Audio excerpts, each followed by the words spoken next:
નમસ્કાર ખેડૂત મિત્રો, તમારું સ્વાગત છે અમારી બજાર ભાવની ચેનલમાં।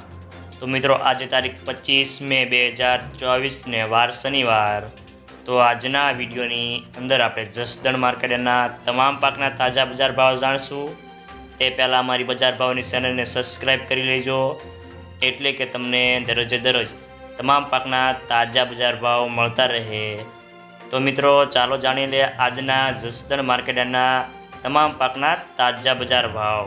સોયાબીન 700 થી 875 રૂપિયા, બાજરી 350 થી 505 રૂપિયા, તલ કાળા 3100 થી 3100 રૂપિયા, તલ સફેદ 2350 થી 2770 રૂપિયા, અડદ 1050 થી 1550 રૂપિયા, મગ 1000 થી 1700 રૂપિયા, તુવેર 1150 થી 2250 રૂપિયા, ધાણા 1050 થી 1400 રૂપિયા, ઘઉં ટુકડા 400 થી 620 રૂપિયા, ઘઉં લોકવન 400 થી 580 રૂપિયા, મગફળી 1000 થી 1280 રૂપિયા, કપાસ 1250 થી 1510 રૂપિયા, જીરું 4800 થી 5875 રૂપિયા, એરંડા 911 થી 1034 રૂપિયા, સણ્યા 1140 થી 1341 રૂપિયા, મરસા લાલ 750 થી 5000 રૂપિયા,